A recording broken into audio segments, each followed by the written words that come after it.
back to the Cryptid Adventurers. I'm Buzz. And I am Zak. Hello, Zak. Hello, Buzz. Yes, we're back. And what cryptid are we talking about this week? That's actually very interesting because obviously the past two Cryptid Adventurers videos have been about the big cats. But there is something that we've kind of not really addressed, and it is definitely the big one when it comes to cryptozoology. Okay, it is the one that's on everybody's minds all the time, and that is, if you haven't noticed, Bigfoot.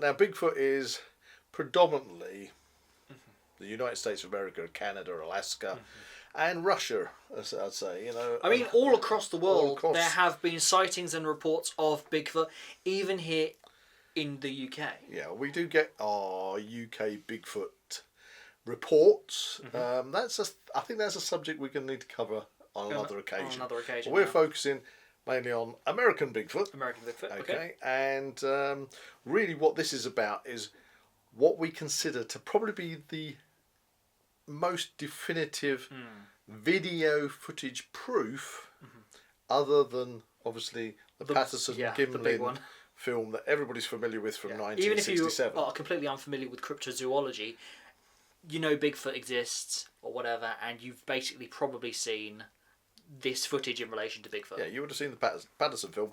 And brief thing on that, the thing is, that's probably what I would consider the definitive film, if you're talking about video proof.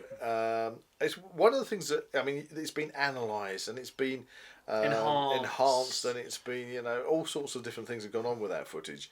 And one of the things that's always stuck out with me on it, maybe that's a bad choice of words, but the fact is that in that particular footage, the Bigfoot or Sasquatch seems to be female. It has breasts, and I've always thought that if you're going to do a hoax, and it's back in 1967, and if you can make a quality suit like that, it's got the muscle structure, would you actually think, hey, why don't we make it female? I think people doing a hoax would just say. But they do a generic figure. You'd just think. A generic figure. You'd think it would be indeterminable. Yeah. So that is, as far as I'm concerned, probably the most well-known and most definitive footage of certainly the most popular real Sasquatch. Obviously, there are people that say that it's faked, and there was always the chat about that it was a suit and all sorts of things. Anyway, but what we're talking about is, since then, what is probably the most definitive footage. Certainly the most compelling.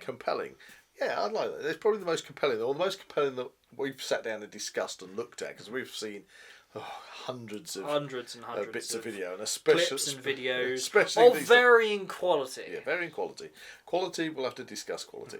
But anyway, so the clip that we're talking about is the Paul Freeman clip, okay, from 1994. Now, you may well have seen this, you may well not have seen this, so let's just take a moment and have a look. This is some of those little ones' tracks that's in here. I come back up here today to cast these.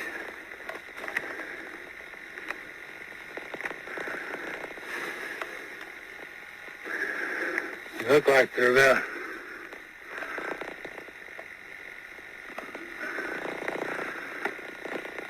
9 inches long. They're pretty good little tracks. They're sure little, and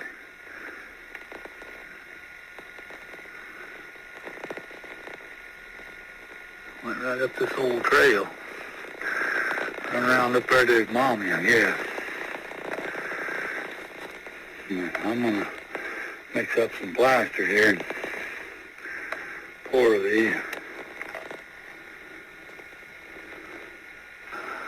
Now I got my cast made.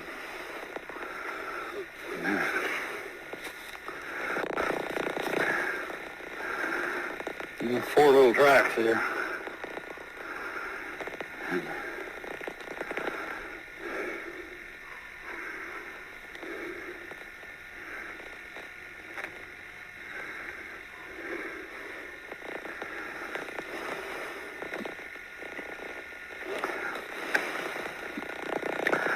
32 inches between the stride there.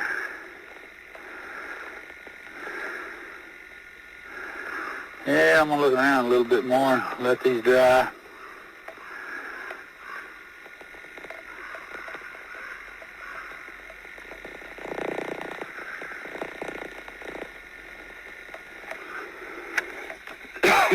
Sometimes they come here and get water.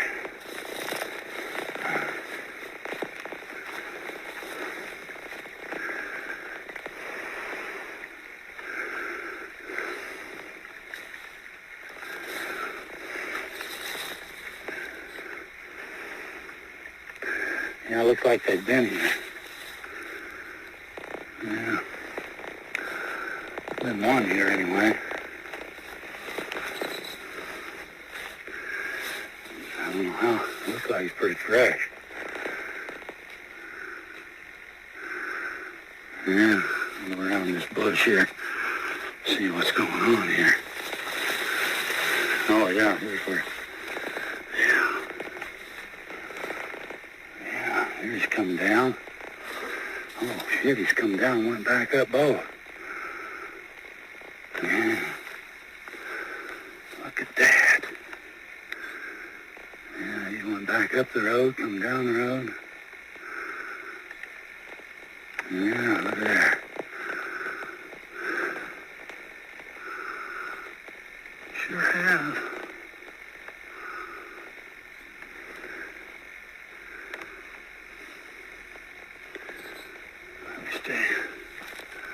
Yeah, where he's come back up, went back up. Yeah.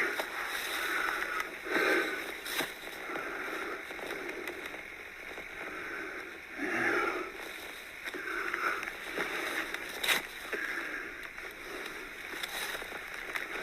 Look at that.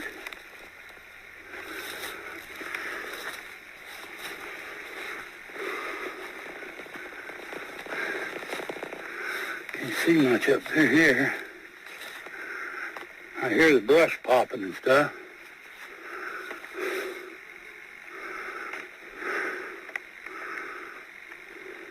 Oh, there he goes.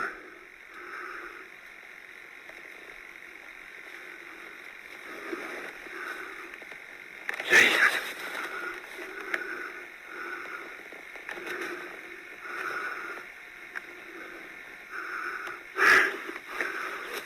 Get up here where I can see you real quick. Get up here. Get a better picture.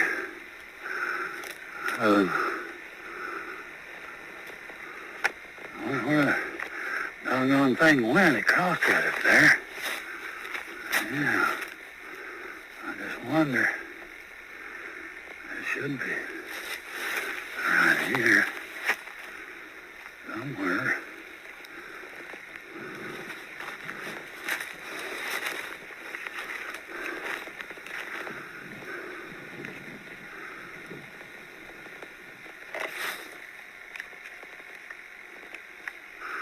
Oh, God.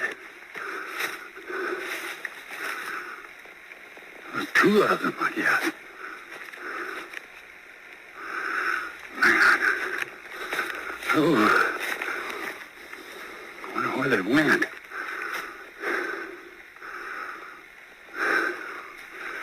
Oh, God. Two of them. I always see them when I'm by myself. Never see them when there's anybody else with me.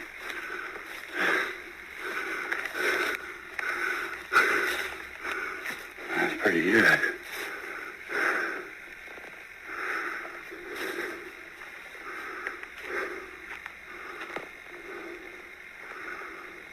Where'd they go? Hear my heart beating 40 miles an hour. Must have went up over the hill there or something. It's so hard in here. Can't see no track.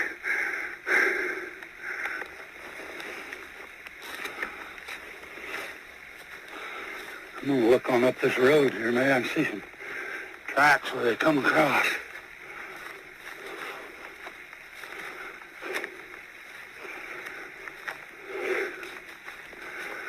The one went up over the hill, looked like. The other one must have went up this road.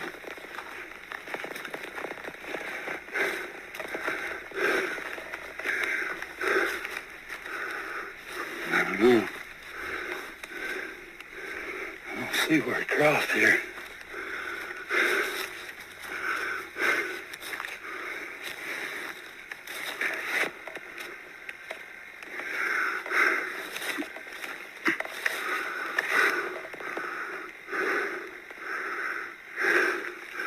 Up this old trail.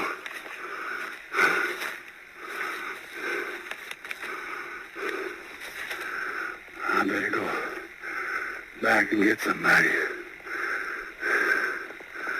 Wes and him.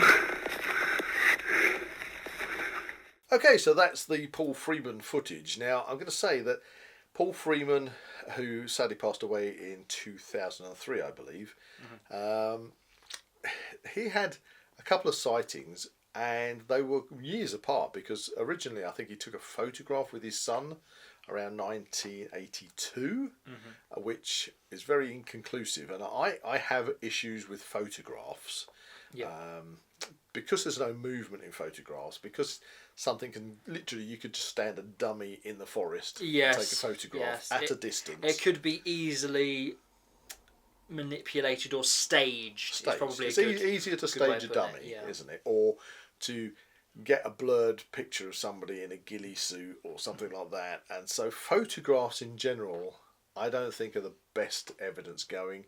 And I do think there's a lot of misinterpretations where people will be spoken to about before, where people see a shape which may well be a tree stump. They say a shape, it's the shadows through opening in bushes. It's a great terminology that our friend Glenn likes to use, which is pareidolia. Yeah, pareidolia. So you think you see something, and when it comes to, again, you see something and it's kind of out of focus, etc.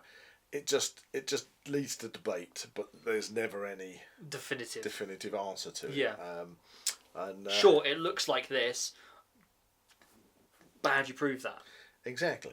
How do you prove it? So I think that when it comes to proof, unless you have obviously an eyewitness and you physically see it yourself, and so you say, yes, I have seen that, like myself, and you will know, I have seen UAPs. Can't tell you they're not little green men in flying saucers. All I've observed is something which is an unidentified aerial phenomenon. So I know these things happen. I've seen them. I don't have the footage of any really good, clear ones. I did get one bit of scrappy footage which didn't come out. Well, it wasn't intended to come out. I wasn't videoing. That was the point. That was a very on-the-fly kind of situation. You weren't expecting to see it, and it just clipped into the camera edge, and it wasn't as clear as I'd like. Often when we discuss and analyse these types of footage, that is the scenario that is presented. They weren't looking for something. But coming back to the Paul Freeman footage, obviously he had this photograph, which we'll leave to one side. But the 1994 footage, he's found footprints. You've seen them in the video. He's taken 4 casts of the footage. He comments that it's 32 inches between the toes and the heel of the next step. And now I've tried stride. That is a big stride for me. Both you and me were just under 6 foot. So that's a big stride. So if there were actual footprints, has got a good stride on them to do that. And it was actually very interesting talking about the footprints. Obviously, he took a cast of 4 prints in the footage we saw. The fact that it was a consecutive trail of footprints is also compelling, because you don't often see that. See, that is a good point you make there, Zach, because that bugs me a lot, especially recently, where you see things where I found a footprint, and it's just a print. Yeah. And of course there's this running gag now that is called Bigfoot, because it's only got 1 foot and it hops everywhere. Yeah. Or it just hops and then disappears into the ether. As people that live in the countryside, and we often track, and it's a great thing, get out there, learn your tracking skills, just track animals. It's a valuable skill, and it's also really fun. It's really fun, especially when you track them down and you finally come across a herd of deer or something, and it's great fun. You can tell how fresh the tracks are, etc., etc. So it's also a good party trick. Yeah. So look at that. That's a fallow deer. Yeah. So if you got Bigfoot, you kind of want to see a trail of tracks. And in this video that you just watched, not only did he have this trail of tracks, but he then goes to the waterhole where there are more tracks coming to the waterhole and leading away. I mean, this video has got loads of tracks, which is something that you just don't really get to see. There's always the odd footprint that somebody gets. Yes. I have seen another bit of footage that I haven't been able to track down. I believe, again, it's Paul Freeman who took the footage, and that might have been earlier footage around, again, 1982. Mm-hmm. But I have seen it, and I just couldn't track it down to put in this video, where, again, you don't see any Bigfoot, but you do see tracks. Mm-hmm. And he follows the tracks, and he follows the tracks, and it goes up to the snow line, and you actually see them coming from the earth onto the snow line and things. I find that fascinating. Okay, so that's a lot of work for somebody who wants to maybe get a pretend foot and go around making all these tracks. It makes following a trail of these footprints for such a distance does make it far more compelling than if someone across a singular footprint. Exactly. Because that's a lot easier to, I don't want to say fake, but it can be staged that way. Right. So he's there in the video. He's obviously spent some time. He's found the trail. He's found these. He's already at this point in the video. He's taken the casts, and he's decided to leave the cast to set and follow the actual trail.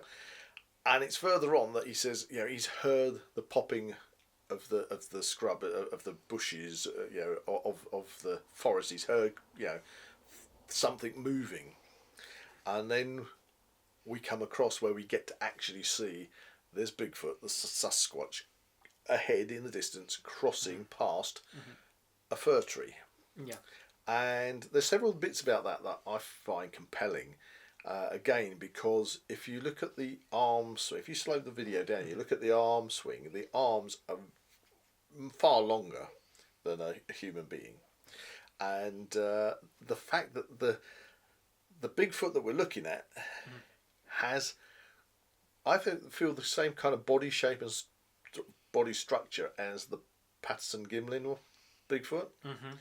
And this is the thing, these days we're seeing so many bits of footage, whether they are staged, whether they're AI, whatever, of supposedly Bigfoot or Sasquatch. And we're seeing images and even close-up images of faces and things. And if you were to believe all of it, there must be about 150 different species. Yes. And I don't think that... That's a good point you've got I don't think the ecosystem would sustain, without people seeing them on a regular basis, such a huge, diverse amount of... But the comparison here is actually quite interesting between the Patterson-Gimlin film and the Paul Freeman footage, is that similarity. The similarity. So you think that it could well be of the same... genus, same family. But more than that, he goes on to then move on a bit further in the video, and he sees another one and refers to possibly a second one. Now, I'm not sure whether he was considering that there was two more on top of the one he'd already seen in the video, so 3 in total, or the one he'd already seen had appeared with another one, so we've got 2 in the video. But there we have a multiple sighting as well. Yeah. Okay, so we got that. Now, other things from it is, it was reported that he measured the height of that small fir tree. You can just flash up a photo of that, which supposedly was 16 feet in height.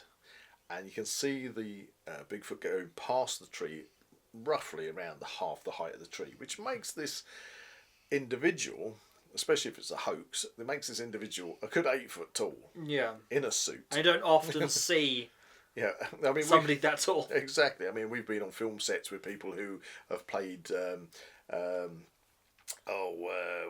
Chewbacca. Wookiees. Wookiees, that's it. And they're big guys, but you'd have to. I think the thing is, not only do you obviously have to find somebody that big who is going to keep their mouth shut, because nobody, as far as I'm aware, has come out and said, "I'm the man in the suit." Yes. Or we are the people in the suits, because we're talking about multiple. A multiple sighting, yeah. And the other thing is when you are, like, as he is tracking through, and it comes out from behind the trees, you'd have to have this so well staged to communicate with the other person, if you're faking it, to say, look, when I come here, I want you to walk out. And of course, let's not forget when this was filmed. And obviously, technology-wise... Well, that's it. That's the other thing I want to bring up. Yeah. The footage that we've shown is obviously a copy of the original footage, but this footage originally wouldn't have been the best of quality. And of course, over the years, people have copied the footage and tried to restore it, stabilise it, and it's probably degraded quite a lot unless you actually have your hands on the original video tapes, and that was the thing. So excuse me, I've got my pussycat here. He's jumping off. Oh, there we go. So I have got here a camera which let's talk about the fact that this was filmed in 1994. I had 2 video cameras back then. The first one I haven't got, that died of death, was a Canon. I think I had that about 1990. And then I replaced it for a Samsung. And so we're going into here. So yeah, it was. And again, I've looked on the internet and I couldn't find any references to tell me what camera that Paul Freeman was using to film. But inevitably, being at that time, it would have been taken on 8mm video cassettes. So, you know, and these old cameras, well, they're pop-up eyepiece.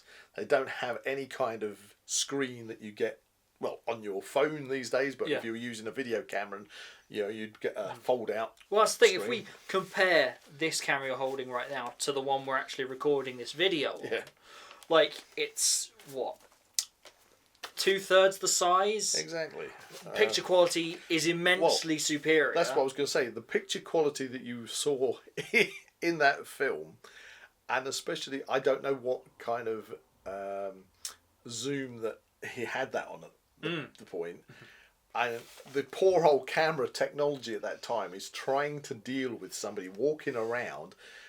The only image he's seeing is through the eyepiece, and he's probably incredibly difficult. Not necessarily walking around with his eye on the eyepiece. I'm sure that in the video, at some points, he's probably, because you see the camera like look at the floor. That he's probably walking around as I'm holding it now, looking and then bringing it up into line when he's actually catching what he wants, and then taking it away so he can see where he's walking.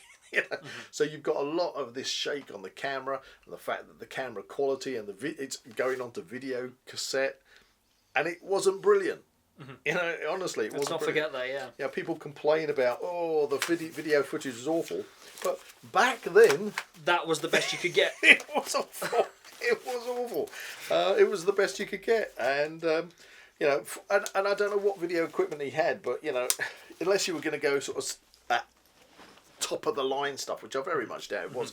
People didn't have mobile phones with high definition cameras and everything else. So everyone now, comparatively, is walking around with something far superior in their pocket. Just in their pocket, you know, just get your camera out and you got full HD. Look, boom. You know, yours is that's a Google Pixel 8, and you know, the camera quality is just phenomenal. Exactly. Which brings up a point that you always come up with. So this particular point is in regards to modern sightings, modern footage that has been captured of Bigfoot, and that is the fact that even now we see footage that is of such a terrible quality. It is. Comparative to these bits of footage we've referenced, like the Paul Freeman footage, Patton Gimlin, of course.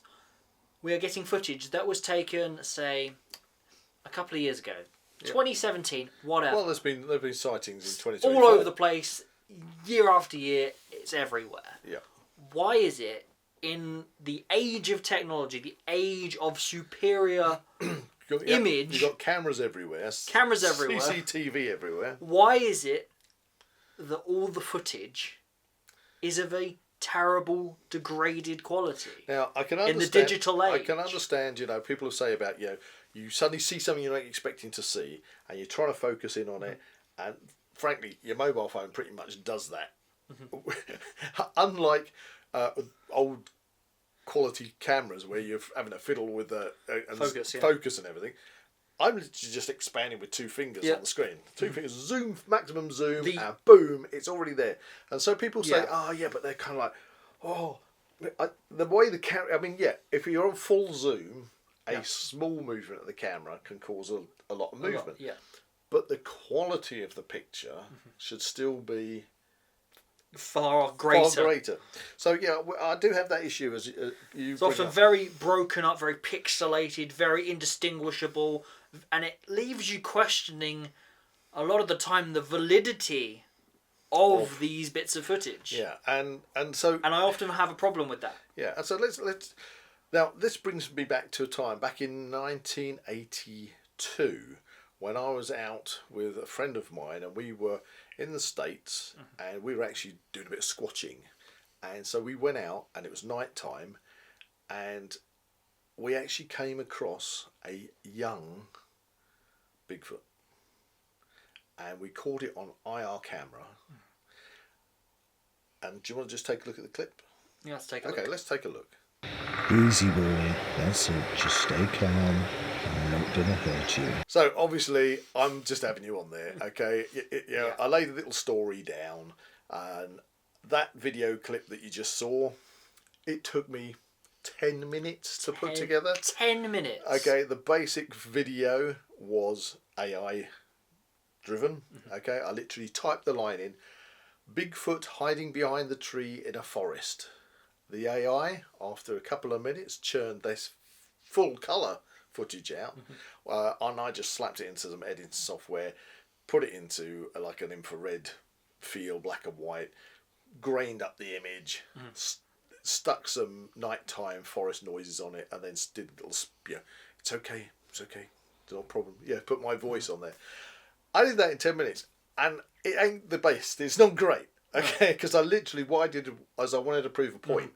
If you want to scam something these days and take your time overdoing it is incredibly easy to create something that can look immensely believable, maybe even to the point of being too believable. But this is why we go back to the Paul Freeman footage and subsequently back to the Patterson-Gimlin footage, because the Patterson-Gimlin footage would have been taken on celluloid, which actually, as somebody who often talks about, full 4K restorations on movies that were taken on celluloid. If you've got a film on celluloid, then you've got all the information you want there. But if you take the footage on a video cassette, it's not as easy, is it? That is it. When something gets to a stage of, say, okay, you have a popular VHS copy of something, you want to tape it for your friend, you want to make a copy. That quality degrades every time you copy it. Yeah. So if you make a copy of a copy of a copy, you're going to end up looking at something that looks indistinguishable from the original article.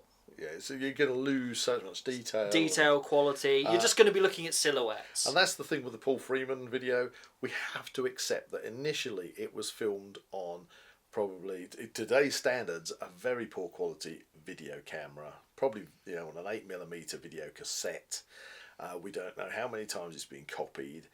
The quality initially would not have been great. So it is what it is.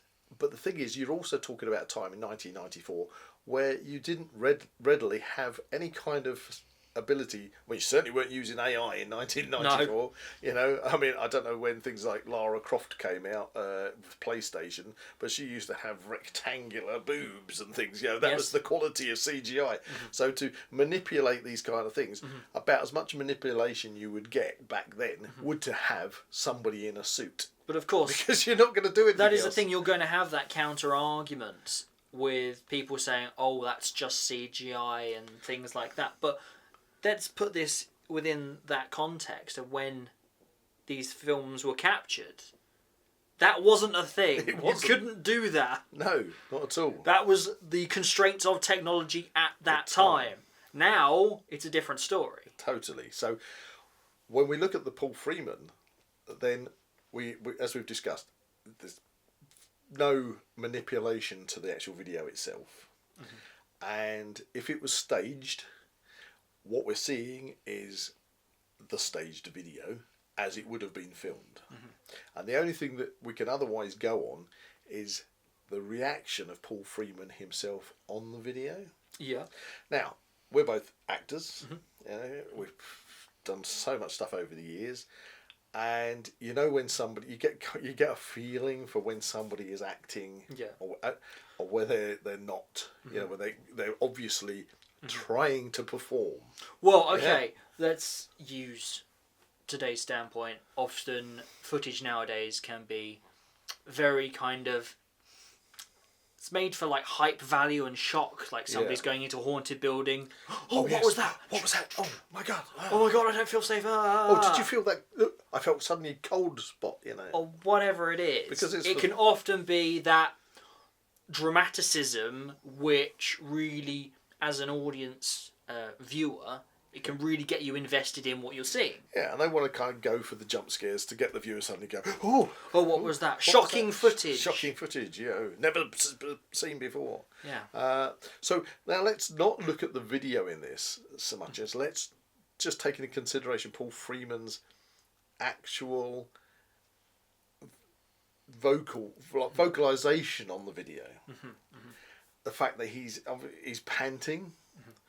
You know, you can physically hear that. Obviously, he's saying his heart's racing at some point. The way that he, you know,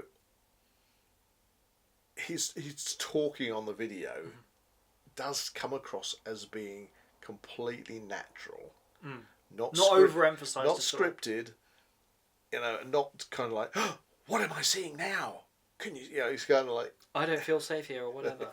You know, everything he says, it comes across and feels genuine. That what he is seeing for the first time, and it's not like I'm doing the 5th take now just to try and get this right. Exactly. You know what I mean? Yeah. You know, I just feel that if there is any video out there, second to the Patterson Gimlin movie, that is as genuine as you could possibly get, is probably this footage. In my opinion. I don't know how you feel about it. Well, I must say, I am not as familiar with this particular bit of footage as you. Yeah, I mean, we ran through this before we did this video. Obviously, I have seen it a couple of times now, and I cannot deny that it is incredibly compelling. Yeah. I give it that. It is incredibly compelling.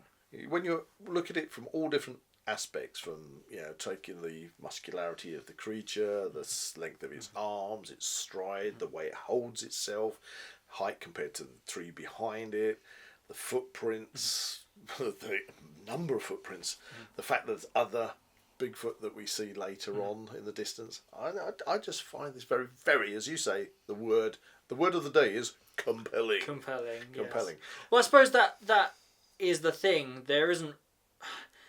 Obviously, this is a thing that's happened a long while ago, and we can't really substantiate, other than by what we personally feel about it. Obviously, having watched it, we can't go to the place. Well, it was filmed. Yeah, it's a good stuff. place. It was filmed Washington State, Blue Mountain region, near a place called Walla Walla. So unless doing like a updated investigation in this particular place, the footage is what the footage is. Yeah. Regardless of if it was staged, is it real? We don't personally know. Does anyone know? And everyone can have an opinion on it. Yeah. But how do you substantiate? So I mean, I think at the time, anthropologists Jeff Meldrum and Grosvenor Cranst, I think his name was, from the Idaho State University. They spent a lot of time investigating this. Felt that it was very compelling themselves. Now, you know, would you do that? Good. Would you do that if you thought it was? Well, yeah.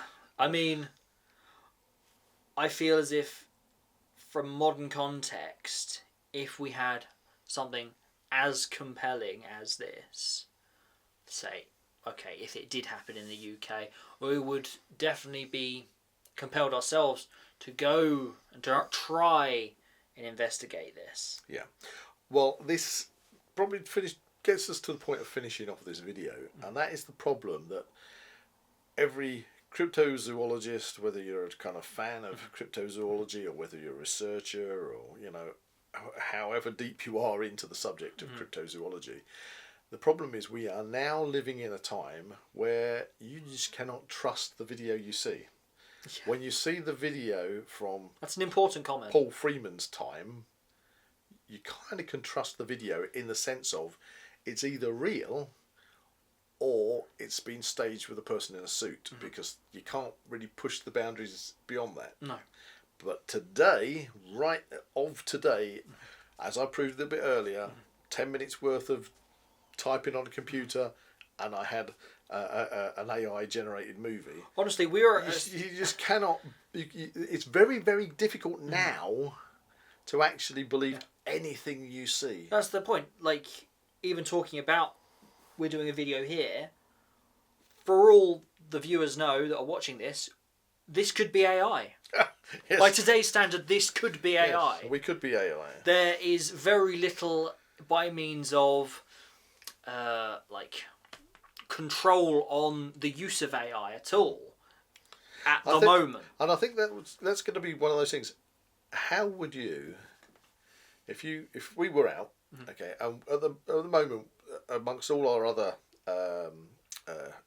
activities, our expeditions, our Escapades, our investigations into cryptozoology and the paranormal that we do, at the present moment in time, one that we are constantly on all the time, and we jump on, is the big cats in the UK, because big cats in the UK, again, it's for another video, but reports are popping out all the time.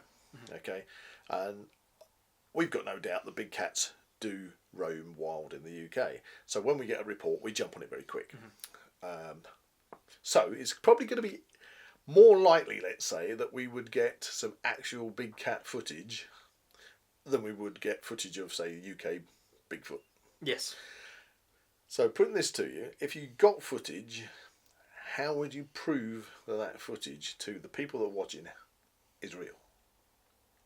Exactly. You see, and that's the thing, because if you put the footage up online, you're going to get people that are going to be saying, wow, this is fantastic, and you'll immediately get the same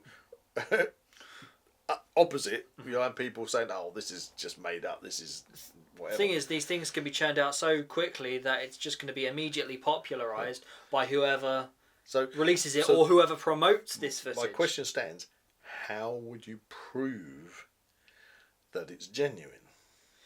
Now, I've trying to think about this myself. I think the only thing you can do is really take the footage, if you manage to capture that, whether you've captured it live because you're filming it there and then on a video camera yourself, or whether it is on a trail camera or something like that. I think you've got to go back and you've got to look at the scene. You're going to have to try and somehow prove sizes, heights, get the dimensions to show how big something is on screen, and have all the metadata. Yeah, that's the most crucial thing. The metadata that's burned in. You can get to the digital image technicians who obviously data analysts when it comes to literally the ones and zeros of a particular file, and that's what we're talking about. We're talking about the files that are captured, the footage itself. I think it's looking deep into it, and an analysis of the metadata can sometimes prove cases of peculiarities, inaccuracies within the metadata, can prove that it has been tampered with. And also, when it comes to AI, if it is tampered with, the source has been manipulated, has been changed from something to appear as something else. Because why else would that be there? Yes. It is the ones and zeros of the footage. Yeah, so you've got the metadata in the footage, and you've also got, for example, if you just did what I did, which was ask an AI generator to generate something, the whole thing you're watching, the forest, the topography is made up. Yes. Yeah, so if it's in a real place, it's got to you've got to be able to go to that place as well. It would be picture perfect. Yeah. That's the tree, that's the bush, that's the rock that's in the photograph or in the video, shall I say? To prove that the landscape exists where video was taken. Yeah. Because, if you saw a Bigfoot or you see a big cat or anything else, you need to have the scale. You need to be able to go to that place. That helps. And get the That scale. helps in the validity. Yeah, but it's probably these days it's the metadata. But the trouble It's is, the only true way of telling. I think the other And one, the only way to verify something is genuine is to basically look at that and say, this has not been changed. Yeah. This is the definitive article. This is the footage from day one, since that was captured, that has not been changed. If you can establish that through looking at the metadata, yeah. then it's a lot easier. And I think to one believe. other factor would be if you have multiple people seeing the same thing at the same time. So if it was something like a UAP, something like, a big cat, if you had somebody that reports seeing something, but you have somebody else that reports seeing it as well at the same time, then that helps to back up that evidence. Also. But unfortunately, ladies and gentlemen, we are living in an age where you just cannot believe what you see. Yeah. So, And you can't necessarily believe what you're being told either. oh gosh, you can't believe what you're being told. That's the other thing that everybody's got to wade through these days. People can talk, people can have opinions, but you always have to make up your own mind. Exactly. But I also feel that that's where, just to finish off now, is where going to places such as the Cryptid Conference in the UK, which is Cryptid Conference UK, which is next year, 2025. It's good to go to those events where you can actually talk these things out with other people. Like-minded individuals, isn't it? individuals, and you can get some fair, well balanced opinions there. Run your ideas and look at footage, look at photographs with other people and get their input, which is also really good. So there you go. So that's our kind of roundup of the Paul Freeman Bigfoot footage. And Hope you enjoyed the video. Yeah. Please like and subscribe to this channel and stay tuned for a future Cryptid Adventurers episode, video, whatever you want to call it. It'll be 2 weeks' time. Yeah, 2 weeks, and who knows what we might find out in the meantime, because we're still out there actively doing our expedition. Exactly, and stay tuned, of course, for our classic Now We Know Show podcast, which will be available next Thursday.